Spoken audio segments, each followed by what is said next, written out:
স্বাধীন মানুষ, স্বাধীন জনগণ, আজকে খুব প্রাণ ভরে কথা বলার সুযোগ হচ্ছে, আনন্দ নিয়ে কথা বলার সুযোগ হচ্ছে। এর কারণ হচ্ছে বিগত 16টি বছর একটি ফ্যাসিস্ট সরকার, স্বৈরাচার সরকার এদেশের মানুষের উপর এমন ভাবে বসেছিল যে কোনো মানুষ মুখ থেকে কথা বলার সাহস পেত না, সোশ্যাল সাইটে কোনো একটা লেখার সাহস পেত না।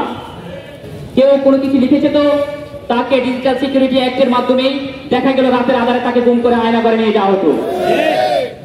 কেউ রাস্তায় মুখ বলে কিছু কথা বলতো, দেখা গেল পরদিন তাকে পুলিশের মাধ্যমে গ্রেফতার করা হতো।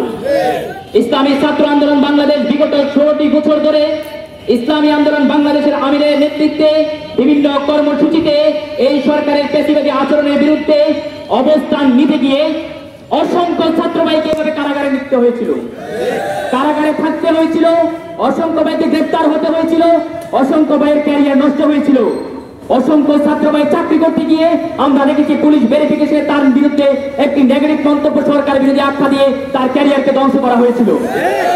এই সরকার তার পেশিবাদী আচরণের মাধ্যমে পুরো রাষ্ট্রযন্ত্রকে জিম্মি করে রাখিয়েছিল। আলহামদুলিল্লাহ, আল্লাহ পাকের শুকর, একটি গণ অভ্যুত্থানের মাধ্যমে, ছাত্র জনতার বিপ্লবের মাধ্যমে এই সরকারের পতন ঘটেছে।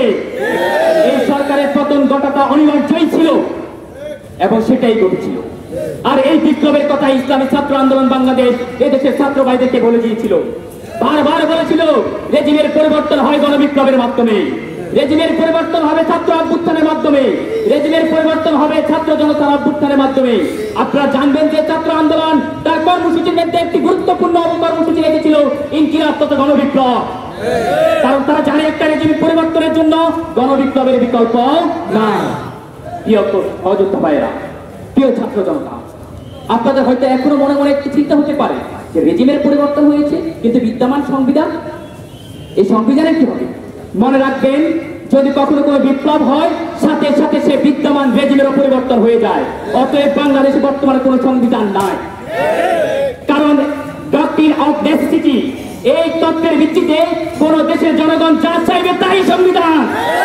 বর্তমানে বাংলাদেশের জনগণ যাই চাচ্ছে তাই সংবিধান। সরকার পরিবর্তন হয় নাই, গণবিপ্লব হয়েছে। অতএব এখন এই দেশের জনগণ যা চাইবে তাই সংবিধান। এই অন্তর্বর্তীকালীন সরকারকেও আমরা অনুরোধ করব, আপনাদেরকে যে সময়টা দেওয়া হচ্ছে, যে সময়ের মধ্যে এদেশের জনগণ আপনার মধ্যে যে চাওয়াটা চাচ্ছে, আমরা আশা করব জনগণের চিন্তা, জনগণের চাওয়া পাওয়ার বাইরে আপনারা কোন ধরনের সিদ্ধান্ত নেবেন না। যদি নিতে যান, আপনারাও এমন একটি অভ্যুত্থান বা এমন একটি বিপ্লবের সম্মুখীন হতে হবে। অতএব নির্দিষ্ট সময়ের মধ্যে এদেশের জনগণের চাওয়া পাওয়াকে মূল্যায়ন করে, এদেশের ছাত্র জনতার চাওয়া পাওয়াকে মূল্যায়ন করে আমরা মনে করি পীর সাহেব চরমনায় ঘোষিত এই 9 দফা বাস্তবায়নের ব্যাপারে আপনারা সচেষ্ট হবেন ইনশাআল্লাহ। যদি সচেষ্ট না হন তাহলে আরো একটি বিপ্লবের সম্মুখীন হওয়া লাগবে। ঠিক এই জায়গায় এসে আমি আপনাদেরকে বলবো, আপনারাও একটি গণবিপ্লবের স্বপ্ন দেখেন।